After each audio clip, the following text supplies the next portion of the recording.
Good morning. We're going to get started. Good morning and welcome to a new and exciting year in Williamsville. My name is Andre Thomas, the new principal here at North High School. Thank you. Thank you. And I welcome you all here today. As we begin, I ask you to please rise as we say our pledge. I pledge allegiance to the flag of the United States of America and to the republic for which it stands, one nation, under God, indivisible, with liberty and justice for all. I introduce to you our wonderful Williamsville music teachers as they sing to you our national anthem.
Thank you. It's beautiful.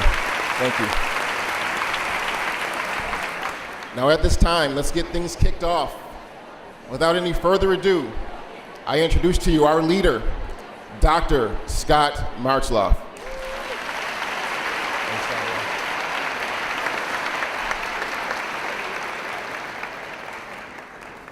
Thank you, Mr. Thomas, and thank you again to our music teachers. How about another round of applause? What an awesome job.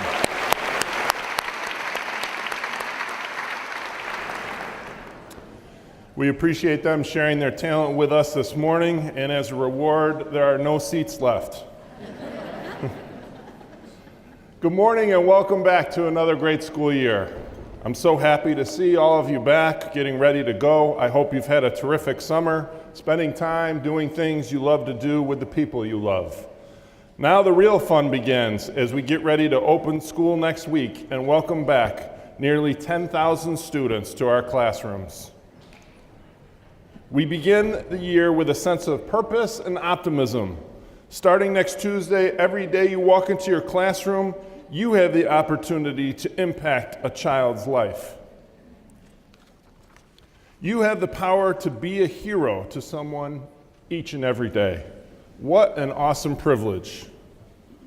Now, every year, at the end of the year, we have a retirement reception at district office for employees who are retiring, and it can vary anywhere from 10 years of service to 57 years of service in terms of people that are retiring. We ask them to share a favorite memory, if they would like to, about their time as a staff member or as a teacher or administrator in Williamsville. And this past June, we recognized 33 retirees. And one of the retirees is named Bob Rathel. He retired in July after 32 years of running the district's print shop over on Lawrence Bell Drive. If you don't know where that is, it's right near the exit onto the thruway. And this is a picture of the building on Lawrence Bell Drive, and he retired in July. And he wanted to share his favorite memory. And I thought it was a really good one that spoke to how we all play a role in impacting students. He said, "I saw President George W. Bush's Air Force One fly over 410 Lawrence Bell Drive." That's about it. So it was nice he shared his memories with us. And he did a good job with that. So it is now my pleasure to introduce Mr. Sean LeMay, President of the Board of Education. Mr. LeMay was reelected to a second term in May and then reelected as board president in July.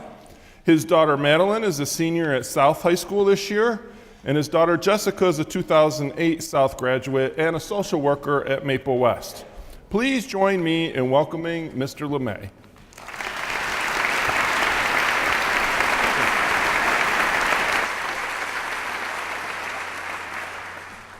Good morning. What a packed room.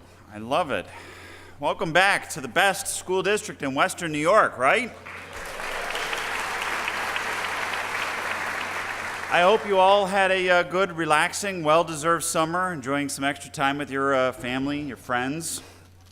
Take a moment here to introduce you to our board here this year.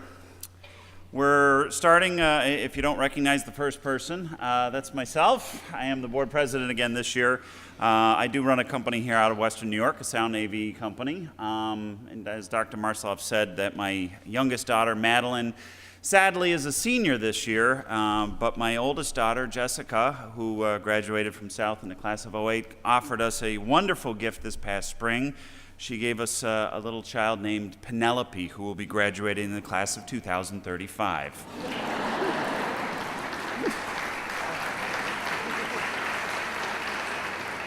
My vice president, Teresa Leatherbarrow, is down here in front as well. She's an elementary education teacher background, and Serena and Samuel both go to North High School, as well as Maggie's going to High Middle.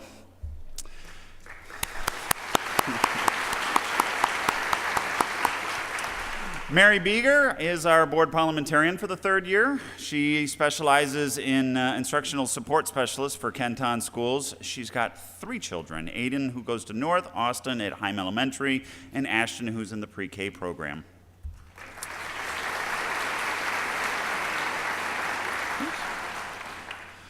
Our newest board member this year is Eric Borenstein. He's retired and worked in the performing arts as an executive and CEO. He's got a daughter, Corey, who's a graduate of South in 2004. So welcome. Dr. Susan McClary is a retired educator, mother, and grandmother, and unfortunately she's not here with us this morning.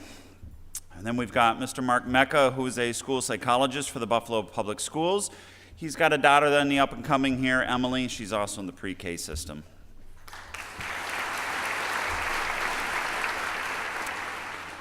We've got Philip Meyer, who's returning for his second year on the board. He's an attorney. He was an East High School alumnum from 2003, and Sophia is his daughter. She's also in the pre-K. Susan Van Seist, she's been promoted this past year to the CSE chair in the Lockport City School District, and she's got 2 children, Leanna at North and Logan at Casey Middle. Thank you. And lastly, Dr. Kurt Venator. He's the Chief Veterinary Officer for Nestle Purina Pet Care. He's an East High alumni from 1990. He's got 3 children, Kurt going to East, Camden going to Transit Middle, and Knox is going to Maple East as well.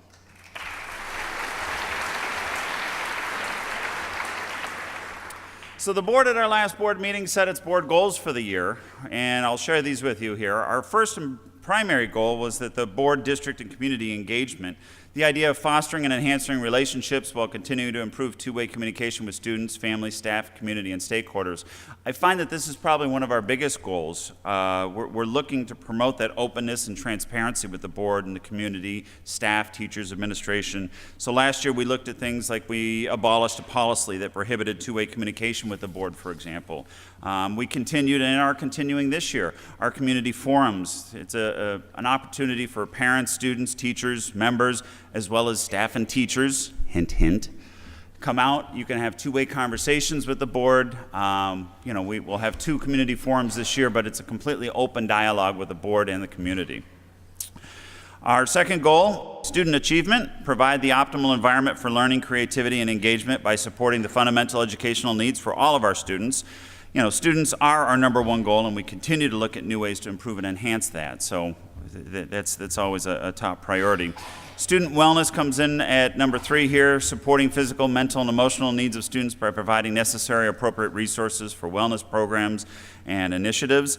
Students, as well as the safety of our staff members, are both physical and mental is one of our greatest concerns, and we continue to look at how we can enhance that. Board efficacy, identify and implement best practices. Well, we're looking at improving how we operate, looking at things like doing a board self-evaluation. What do we do well and what can we do better? For example, do we set good goals? Then last year we looked at a new evaluation system. It's called Super Eval, and we implemented. And this year we're looking at something new called Board Docs that we're in the process of implementing. And it'll provide searchable board meetings for the public, for board members to easily access. It'll help us track our goals and strategies, and basically overall help improve the efficiency of the board. And then the last one, the big one that the board is usually probably its largest goal, is to develop and be fiscally oversight of our budgets, to oversee a fiscally responsible budget that upholds the mission and values of the school community, as well as overseeing the 2018 capital project to enhance district facilities and increase New York State aid to the Williamsville Central School District. What does that mean in English to us? Well, what we did to the sports program here the last several years with new fields and new turfs and stuff like that, we're going to do that for our music programs. We're going to upgrade our music facilities at all of our schools, and the goal is to have the community voting on this in December of this year. That is our board goals for this coming year. As always, we are open to suggestions and ideas. A purely random teacher by the name of Mr. Horton, while writing a question on the board, tells his AP US History class, "Whoever answers my next question can go home." Immediately, a student throws his bag out the window with a loud thud. Mr. Horton spins around and asks, "Who just threw that out?" See where I'm going? Andrew raises his hand. "Me, I'm going home." You may be the one that inspires creativity in our students, lead our teachers and staff, or keep our facilities in excellent working condition. You may be the one responsible for implementing the support and technology that we all use every day, transporting our students safely to and from school, coming to the aid of staff members, or ensuring that our students are healthy. You are a part of an amazing team of extraordinary people, and the board thanks you for all doing what you do, how you do it, and caring for our students and for one another. No one does it better than you do. I pray for a smooth and easy opening to the school year, and I wish you, your students, and your fellow staff members all the best.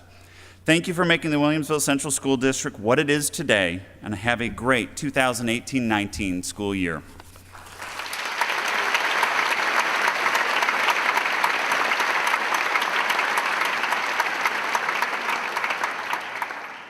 Thank you to Mr. LeMay and our 4 of our board members that could be here today. One of the trickiest things we always tell people when they're thinking of running for school board is only one meeting on one Tuesday night a month, and that's the only commitment. And nothing could be further from the truth. They're at PTA meetings, they're at school visits, they're all over the district and working really hard on behalf of all of us to make sure we have the very best that we need in order to get the job done for our students. So thank you to our school board for their terrific work and dedication.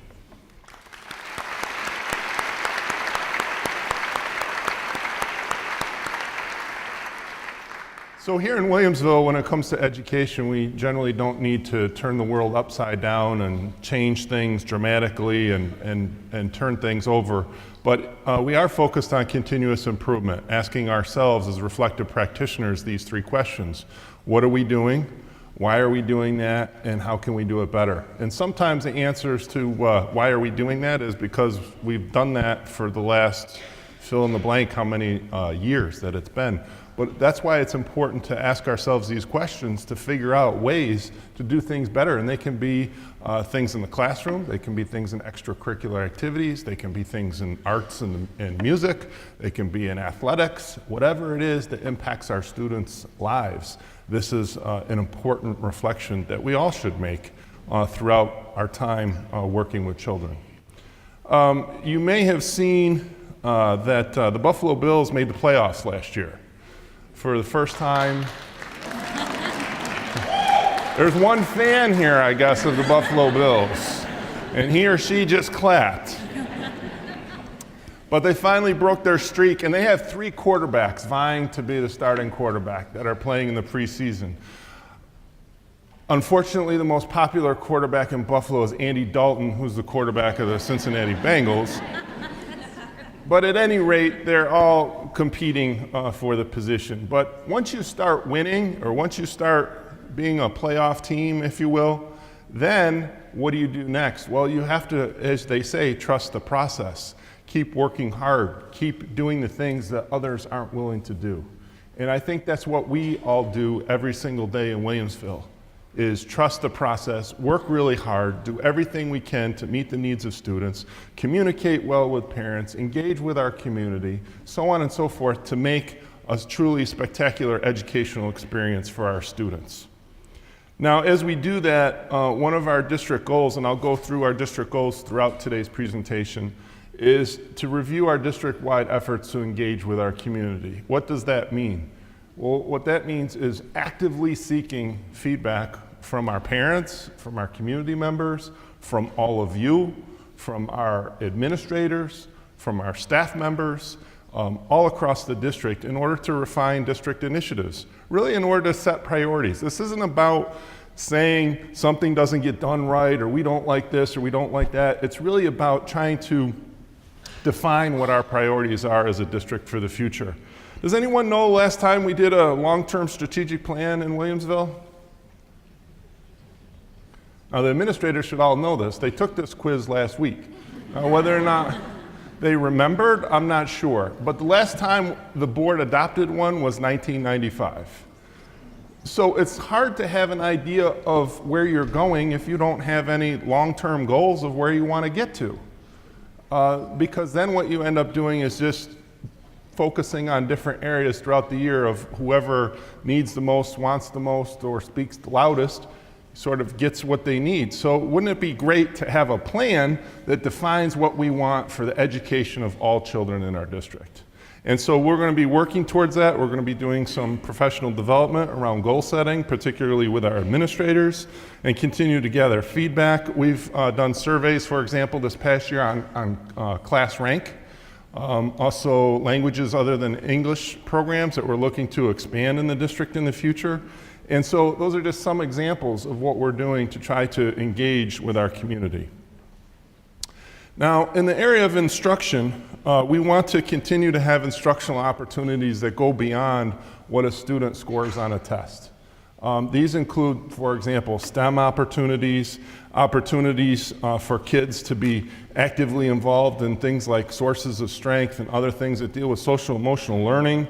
And how do we, as a district, communicate with families and with students when a student isn't performing the way he or she should with what's going on in their life? We've also had a lot of discussion in the last 12 to 18 months around something called instructional coaching. And that would be something that would be nice to do, but it might be very challenging to do that with full-time instructional coaches. So maybe as we move forward in the next 1 to 3 years, we can look at refining and redefining the roles of team leaders of what they need to do in terms of possibly having a role to play in instructional coaching. And that would also help with some communication, which I know is frustrating for all of you at times, wanting to hear more about what's going on at the district, how does this impact things in my school, how does this impact my students, so on and so forth. So we're going to look at that very carefully. Obviously, anything that we change would need to be negotiated, but we think it makes a lot of sense on a number of levels. So as you begin to start the next school year, sometimes it can be stressful. Sometimes our kindergarten teachers, for example, if you're ever in the cafeteria in the beginning of a school year as a kindergarten teacher, it might be a really interesting experience. And one of our favorite principals who I introduced you to last year, his name is Gary Brooks, and some of our principals actually met him at a Title I conference last year, speaks about the stress of kindergarten lunch. Take a look. People often ask me what the most stressful part of the beginning of the school year is. That's an easy answer. It's kindergarten lunchroom duty. See, kindergartners have never been together in a big old group trying to eat lunch. It's like trying to get a bunch of kittens to do something. You get one seated down, and then the other one's under the table, and then the one you seated down is gone, and they're licking your hands, and they're all over the place. It's just crazy. And then there's these Lunchables.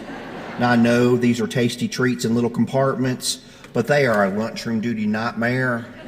Now, if parents bought these ones you just open up once and there's little circles of bologna and the kids eat them, that'd be fantastic. But unfortunately, they get these fancy ones.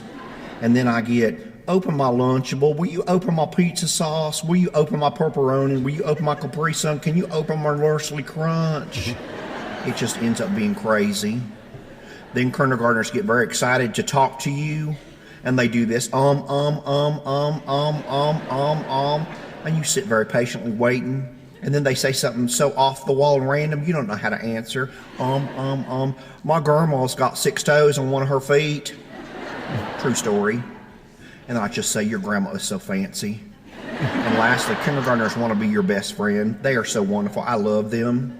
But I do not have time to debate whether a pony would be a good inside pet while I'm trying to open 47 Lunchables.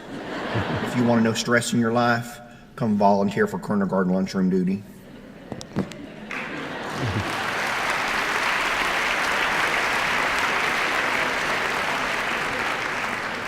I don't know if it's that much different at the middle school or high school either, quite frankly. In the area of human resources, I'm pleased to share that we were able to negotiate and agree to new 4-year contracts with our 3 administrative bargaining units as well as the WTA.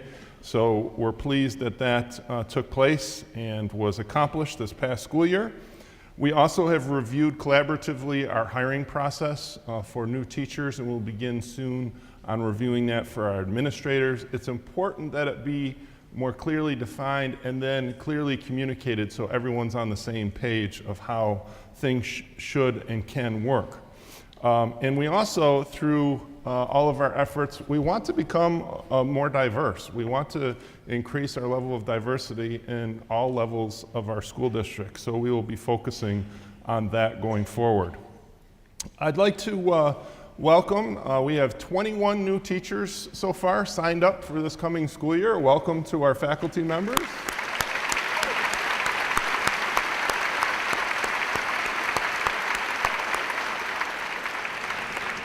And we have a number of new administrators, some that are familiar to you in new roles and other ones that are new to the district. So I want to introduce them to you this morning. First of all, Tony Scanzuzzo, who will be our new Assistant Superintendent for Exceptional Education and Student Services, replacing Dr. Sierra, who's retiring next month.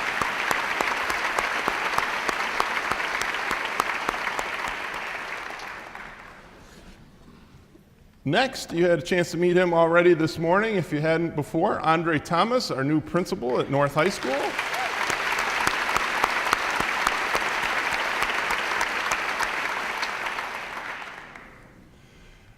Taking over as assistant principal at North High School is Kevin Lasky, is a new assistant principal. Welcome, Kevin.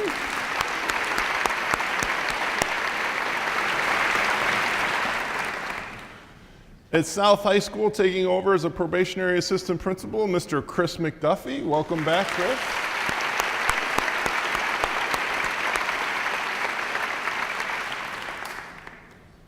Also at South High School, our new assistant principal / athletic director, and we are in the process, a 3-year process of replacing part-time teachers on special assignment with full-time administrators for all the work that needs to be done, and also because there's certification issues that take place. So I'd like to welcome Adam Erickson to the district.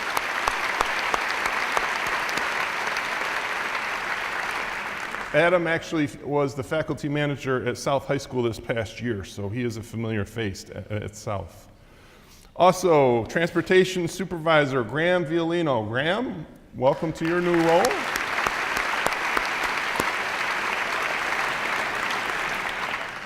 Now, they say everywhere across the world is your twin, and I don't know if you'll feel the same way, but Heidi Bufamante, our new assistant principal at Dodge Elementary School.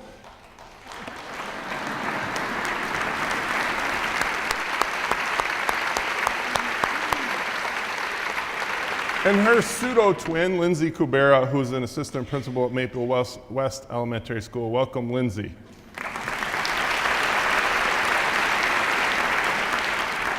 Now, besides looking to hire twins, we also really need to comb through things to find the very best administrators for the Williamsville Central School District. So sometimes it takes some different ways of doing that. And you might need to look at different publications from around the state or whatever the case may be. And, you know, I'm a very busy guy in the summer. And so, you're supposed to laugh. But at any rate, I was looking through very carefully some local publications. And this is what I found in the Tonawanda News.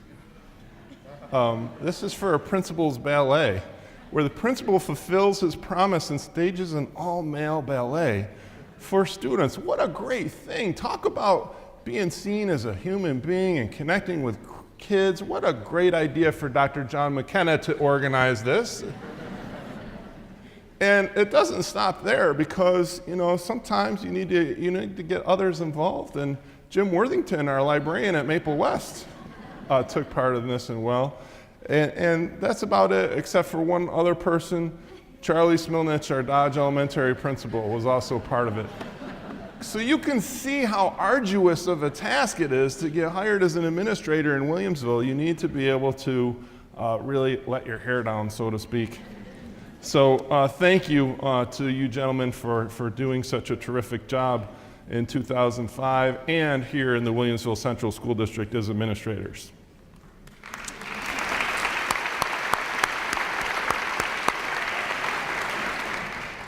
So looking back to this past year, I just want to review a few items. First of all, when it comes to communication, we have had some enhancements to communication. Mr. LeMay mentioned the community forums. We'll have more community forums this year, and we invite all of you to come on by and attend. We've also had meetings that included myself, 4 board members, and the WTA Executive Committee during this past school year, and we'll look at continuing those, as well as monthly meetings with the leadership of the WTA. So it's important that that communication level remain at a high level and be very open and upfront with everything going on. Across the district, we also had some exciting opportunities. We opened our new athletic fields, and one of those was at South High School, and this is a picture of it. It's a little dark. It's sort of at dusk, sunset, if you will. And then this was at East High School, where we actually had people parachute down onto the field. I don't know if it wasn't Mr. Scanzuzzo, but at any rate, we had people parachute, and they brought an East flag and the American flag, and it was a really neat experience for the kids and community. And then, of course, the year before, we had the opening at North High School. And this has been a terrific community effort. Thank you for your support of it. Also, all of our community groups that get a chance to take part in different things on these fields, including everything from Amherst Youth Soccer, Lou Gehrig baseball, lacrosse, field hockey, softball, baseball, all kinds of sports and community opportunities, even if it's a family going out onto the fields in the middle of the summer, spending time with their children on the fields. It's an important resource for our community. We also had a new effort that involved athletics called Unified Basketball. And what an opportunity for our kids. If you don't do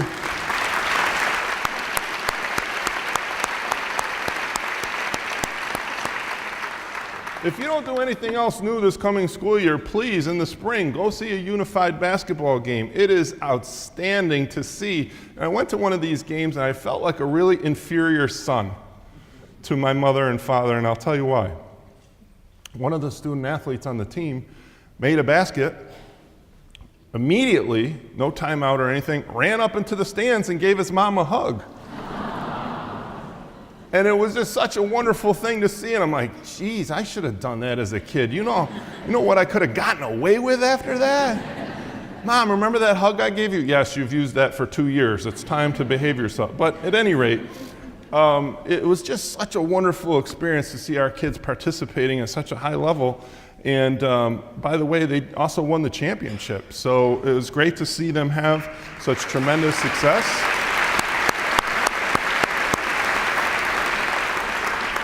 Thank you, Mr. Greiner, for being their coach. You did a terrific job, and we look forward to seeing it again this coming school year.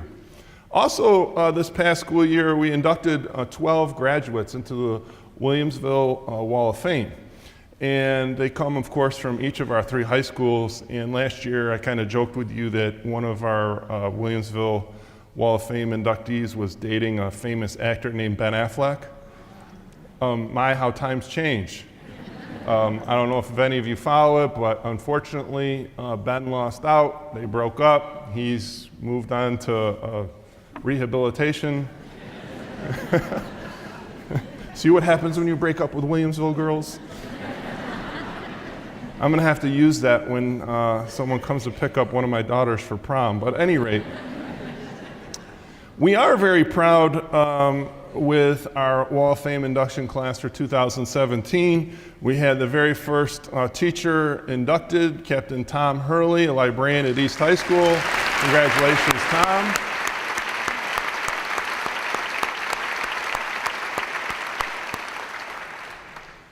And Tom did a real nice job with his speech, and it's exciting to see educators being recognized for the tremendous job that all of you do to impact the future of our community.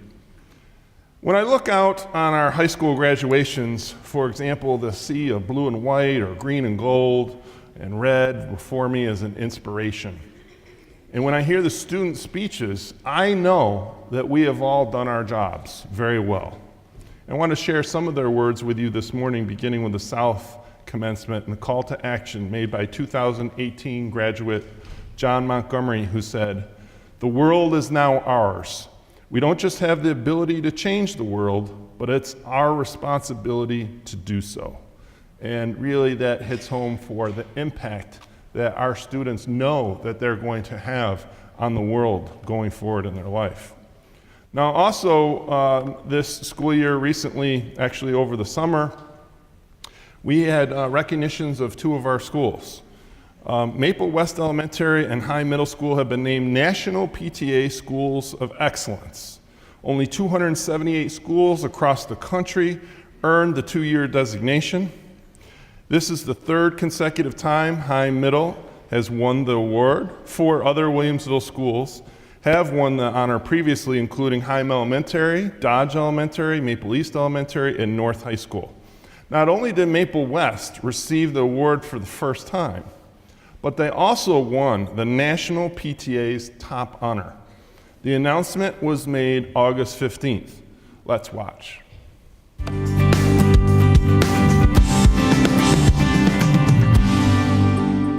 Hello, my name is Jim Accomando, and as the president of National PTA, it is my honor to announce the Phoebe Apperson-Hurst Awards for Innovation and Family Engagement.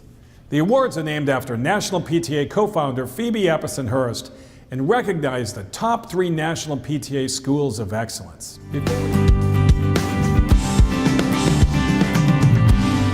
Finally, it is my great honor to announce the top 2018 School of Excellence and Phoebe Apperson-Hurst Outstanding Family School Partnership Award winner is Maple West Elementary PTA in New York. Here's just a snapshot of the tremendous work this PTA exhibited to earn National PTA's highest honor. Through the School of Excellence program, Maple West PTA chose to focus on how to make their PTA more inclusive to English language learner families. Maple West PTA collaborated with administrators, school staff, and other experts to offer translation services, expand communication channels, and involve teachers to share information with families about upcoming PTA family events. The PTA also sponsored 4 representatives from their executive board to attend the New York State PTA Conference so that they could advise their PTA members about statewide advocacy efforts around the education and how they could become involved at the local level. The result was an overwhelmingly increase in family engagement of both ELL and non-ELL families at Maple West. Congratulations, Maple West Elementary PTA is the 2018 Phoebe Apperson-Hurst Outstanding Award winner. You will receive a cha-ching $2,000 grant for your school, national recognition, and travel for 2 to our National PTA Convention in Ohio, courtesy of the Hearst Foundation.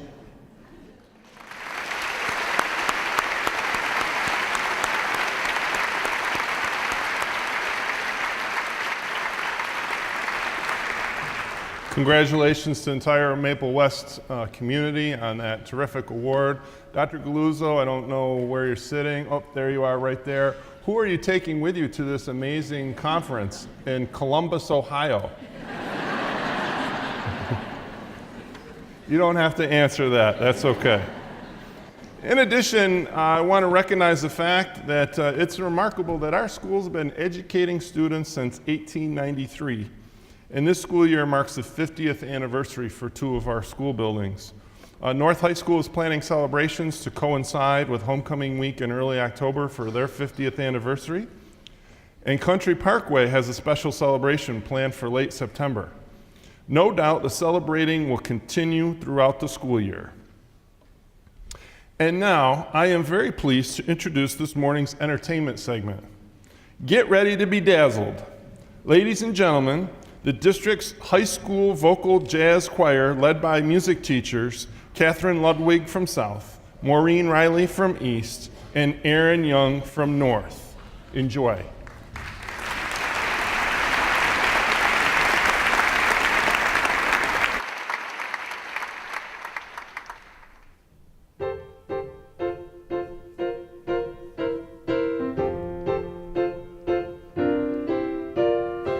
We'll meet again, don't know where, don't know when, but I know we'll meet again some sunny day. Keep smiling as you always do, till the blue skies drive the dark clouds far away. Hello to the folks that I know. Tell them I won't be long. They'll be happy to know that as you saw me go, I was singing this song. We'll meet again, don't know where, don't know when, but I know we'll meet again some sunny day. Say hello to the folks that I know. Tell them I won't be long. They'll be happy to know that as you saw me go, I was singing this song. We'll meet again. We'll meet again. Don't know when, but I know we'll meet again some sunny. Again some sunny, no, we'll meet again some sunny day.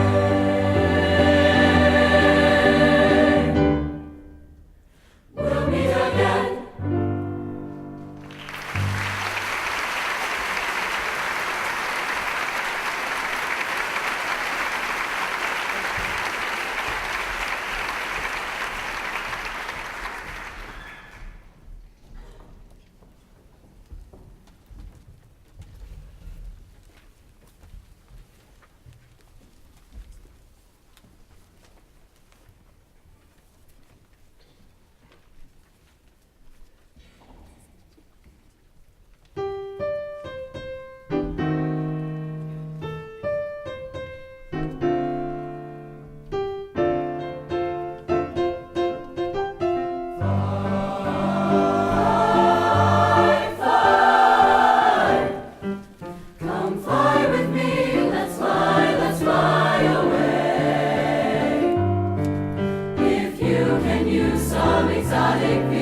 What a fantastic job. How about another round of applause for our district choir?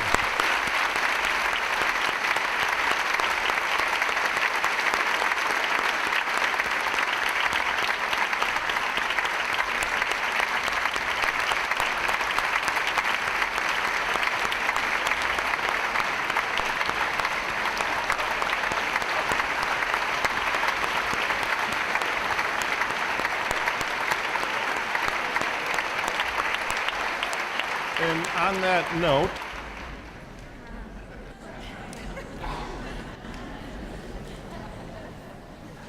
let's talk about our music program. And as Mr. LeMay mentioned earlier, it is the focus of our next capital project, which we intend to bring before voters in December of 2018. It'll provide renovations to all of our middle school music spaces, as well as renovations and expansions, which I'll explain in a moment, at each of our 3 high schools. So that is one of our major non-instructional support operation goals for this year. You may have heard some discussion about the potential closing of pools at Mill Middle School and High Middle School. We have a report coming to the board on that topic in September. I don't anticipate that we will be closing pools at those 2 schools at this time. Doesn't mean we won't ever reconsider it, but for now, I think it makes sense to keep the pools that we have at each of our schools. So, what does this look like at North High School? So here's a schematic map of North High School. I'm standing right about here. You all are in here in the auditorium. Here's some of the existing music space that will be renovated. And then we're going to add on this yellowish orangish area will be an add-on that goes towards district office that will provide new music space here at North High School. At South High School, a similar type of situation where the auditorium and music space is being renovated and then the expansion takes place. It is not going to go and infringe on the parking lot, but it will expand in that direction to provide more music space for our South High School students. Now over at Williamsville East, similarly, we're renovating the auditorium and the existing music classrooms, and this is the addition portion for East High School that we're planning. And what does this look like across the district? It looks like we are expanding music space at East High School by 243%, 280% at North, and 198% at South, with the new space being showed as compared to the current space. This is a terrific opportunity for our school district. Again, it's going to be put before voters most likely in December of this year. It'll be around a $38 million capital project. It'll also include things like new roofs, because it's hard to teach music when the ceiling's dripping. So we're going to do some new roofs at a couple of our schools. And we anticipate the project being completed by 2022, and that it would have no tax impact. So it would not increase the local ask, if you will, of our taxpayers. And it would include increased New York State aid to our school district, which we can use to continue to support programs all across the district. So hopefully this will move forward through the fall and into December. Now, another thing that might be on your mind as we start a new school year is school safety and security. This increased its level of concern due to the shootings in Florida and Texas. There was a shooting yesterday in Jacksonville, Florida. So certainly a big concern for all of us. And the thing that's interesting to me is the response from our parents when it comes to school shootings. Back when Sandy Hook Elementary School had a shooting about 5 years ago, I sent something out to parents. Here's what we're doing. We're going to increase our presence. We're going to monitor things more carefully. We're going to have some police presence, things of that nature. And the response was quite strong of, you don't need to do all this. Not here, not now. You don't need to respond in this way in Williamsville. And I said, okay, well, that's interesting, because I never could have ever imagined that a shooting would take place at an elementary school for 6- and 7-year-old kids to be assassinated. It was just mind-blowing for me. So fast forward now to 2018, I sent a similar message to parents, and the response was the exact opposite. Can't you put school police officers on the roofs of our buildings to watch who's approaching our school? Isn't there a way we could build a moat around each school? I mean, just anything and everything was okay to do when it came to securing the facility. So there's definitely been a change in tenor and tone over the last 5 years when it comes to school security and safety. So what are we doing in Williamsville? Number one, we're having some third-party audits. The Amherst Police Department in May and June completed audits, security audits of our schools, and they're going to be giving us a report next month to talk about that. We also had a national expert on school security come through and review each of our schools, the security at each of our schools, and they've provided a report. And along those lines, at the same time, we're also going to increase the hours of the Amherst Police Department, particularly at our high schools. Most school shootings take place between 7:30 a.m. and 9 a.m. Across the country, and most of them last between 4 and 6 minutes. So they are not long, drawn-out things, typically, that take place. So we're going to increase our Amherst Police Department hours in the mornings at some of our high schools. It won't be every morning, unfortunately. They don't have the staffing to do it. But, and we're also going to increase in the afternoons, because right now we have Amherst police officers that come between 3 and 6 p.m. at each of our high schools. We want to bump that back to 2 or 2:30 so they're present for dismissal. Whenever you ask 1,000+ people to get up and move somewhere, it creates a risk, if you will, for your community. So we want them to be present if at all possible, particularly at our high schools. In the future, we're planning to reconfigure some of our school entrances. When you walk into a school, you should have to go through the main office before you gain access to the school. You shouldn't be able to walk right in and immediately have access to the school building. That's going to take some years to do. It's going to take some capital project work. If we ever get Smart Schools funding, which was approved by all of the voters in New York State in November of 2013, and we still haven't seen a penny of it from New York State, we will use some of those dollars to do some of that type of work. We're also in the process right now of adding cafeteria lights and lights to other big spaces, so that, for example, if we needed to lock down this auditorium right now, you'd see certain strobe lights that go off. They're not fire alarms, but certain strobe lights indicating, because you might not be able to hear in here if it was loud and a lot of people were talking and things of that nature. So we're working on that. We're also working on a new glass covering. I mentioned the school shootings take between 4 and 6 minutes. So what do you have to do? Well, one of the things you have to do is slow the person down, because their goal is to shoot as many people as possible as quickly as possible. So how do you slow them down when we build buildings that are made of glass, right? It doesn't really make sense. It looks nice, but we have to slow them down. So one of the ways we do it is The 3M safety and security films are used to help fortify glass against intrusion protection, break and entry, bomb blasts, as well as natural disasters. On our demonstration wall, this window does not have security film. It just has tempered glass, which is common in storefronts, office buildings, schools. And with tempered glass, it's considered safety glass, but it's not very resistant to break and entry. This is 3M safety and security window film. It's called 3M Scotch Shield Ultra. This window has 3M security film on it, and now we will attempt to break through with a baseball bat. You can see that the glass is broken, but contained in place by the film. The whole broken glass with film on it is contained in place by the attachment system. It's much more difficult for somebody to try to get through this now. Someone tries to break the glass, but they can't enter the space. So the film is really designed to hold that intruder on the outside of the building for as long as 2 minutes. So our testing has shown that it can take somebody as long as 2 minutes to get through this film system, compared to seconds, as you saw with the prior demonstration. We combine numerous layers of material together into one single film. So that's the new glass safety film. It's been installed and is being in the process of being installed at all of our schools. Not on every window. As you can imagine, it's pretty expensive, but at least at some major points, perhaps, of entry, this film is being installed in the glass, and we'll continue to expand that over the next couple of years to be able to have it at other windows. You heard him say we can slow someone down for 2 minutes.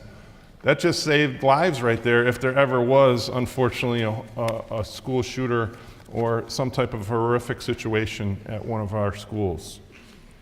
The other thing that came up with what happened in Florida is our students started finding their voice and started speaking up. And I want to thank all of you, because on March 14th, there was this issue of, well, students are walking out, or they're protesting, or they're going to miss instruction, or whatever the case may be.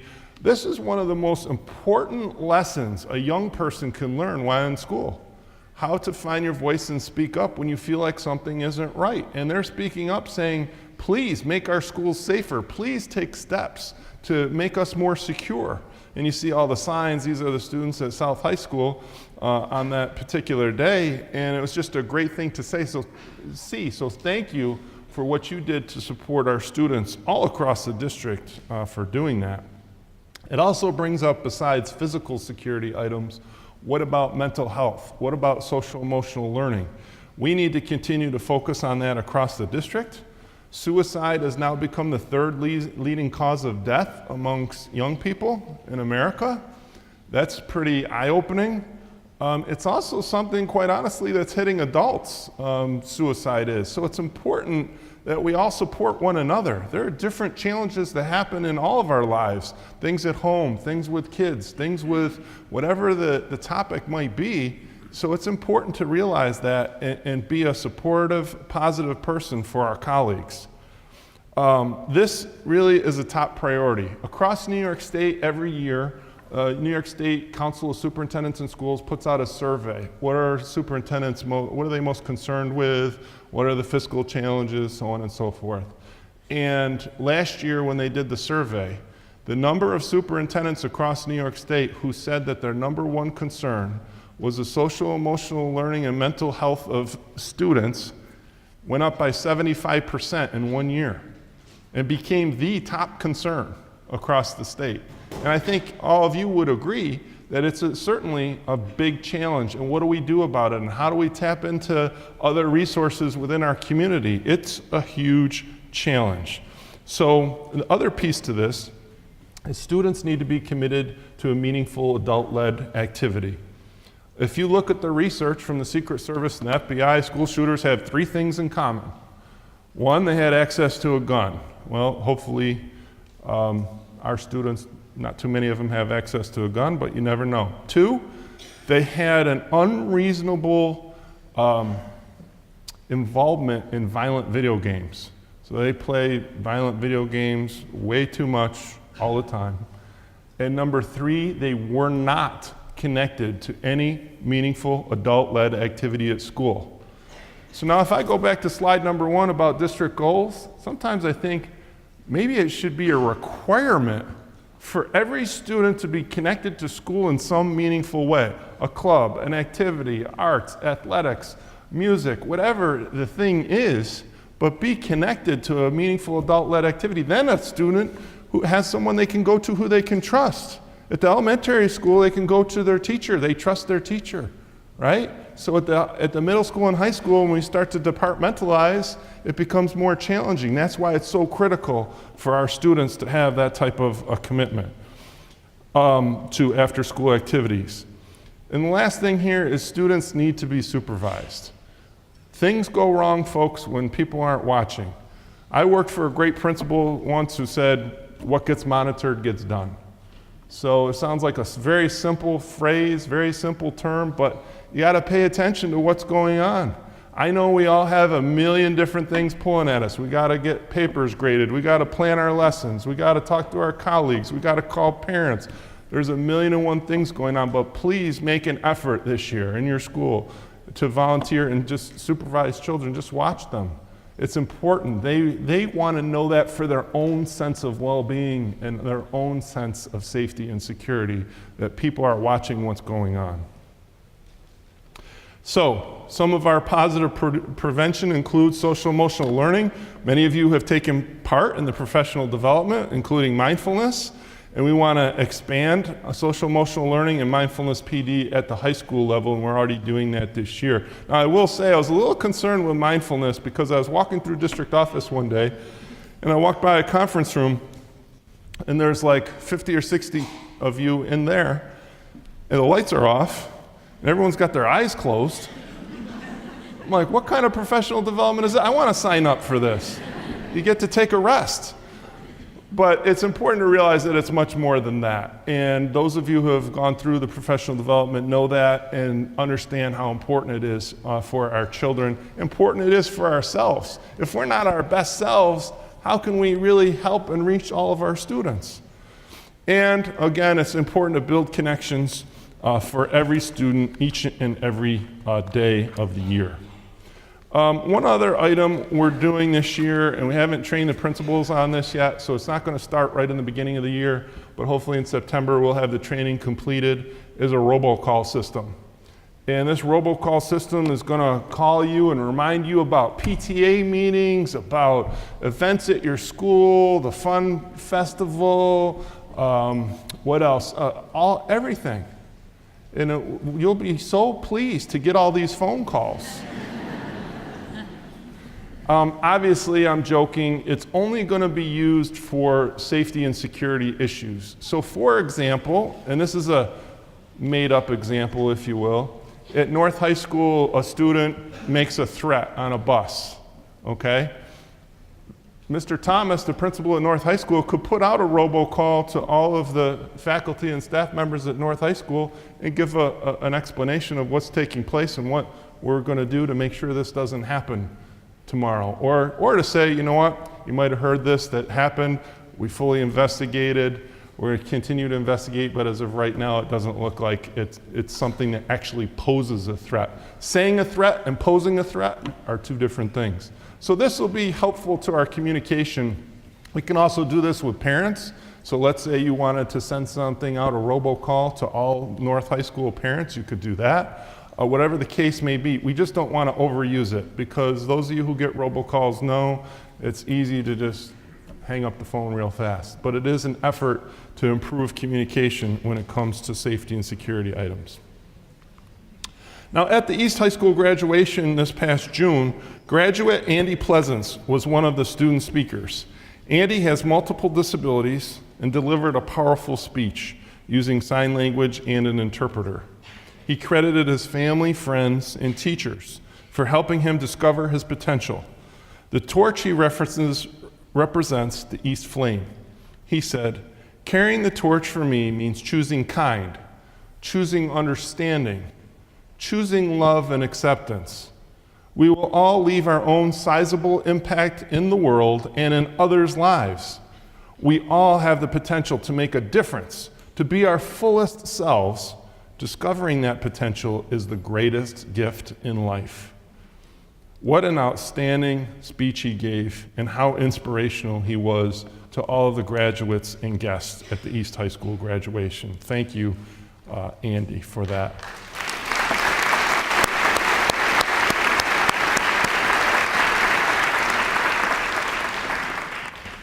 Now, the final goal I'd like to share with you addresses technology. Keeping pace with the ever-changing technology is a behemoth challenge.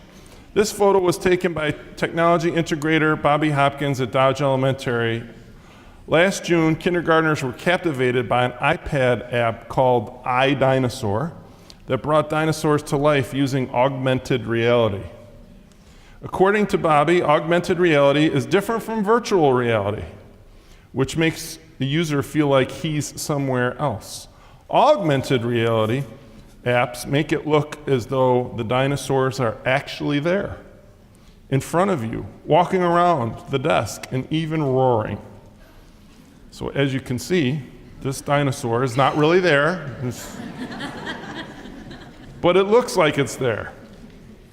So we have a number of technology goals, and certainly things like security from cyber attacks are at the top of our list.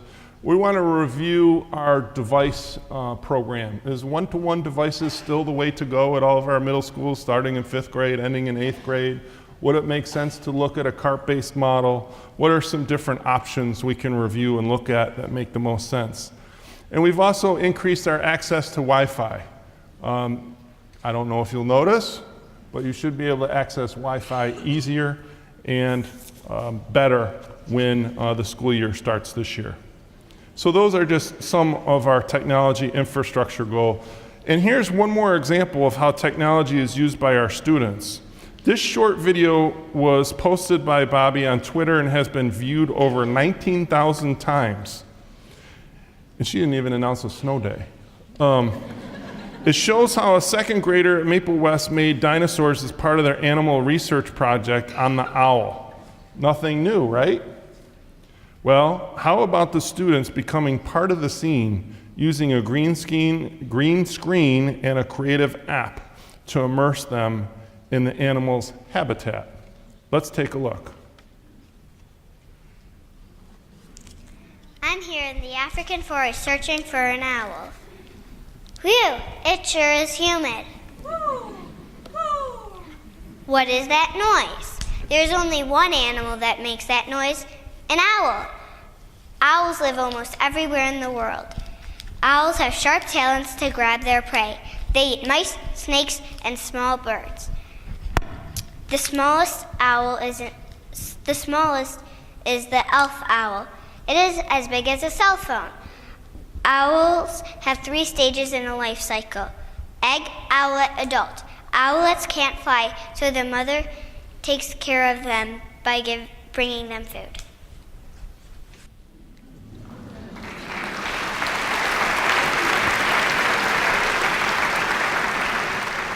So she's in her own diorama that she created. And what a neat thing for kids in terms of their experience as a student. Also in the area of technology, we've continued to expand our use of Twitter. If you are not on Twitter, don't feel bad. A lot of people aren't on Twitter, but this is the number of followers and the percent increase from year to year of the followers for each of our Twitter accounts in the district. And it's a great way not just to communicate, but really to find out what's going on all across the district. So I encourage you, if you're not part of that, feel free to think of signing up for Twitter and follow your school, follow the district, or whoever you think would be good to keep in touch with. I'd like to suggest that the eloquent commencement remarks by 2018 North High School graduate Emma Stedman really set the tone for all of us in the year ahead. We can all tap into the magic within us to agree to listen to each other, agree to accept that our diversity makes us powerful. We can agree to treat everyone with dignity and respect. We can agree to do our best to ensure the prosperity of all humanity.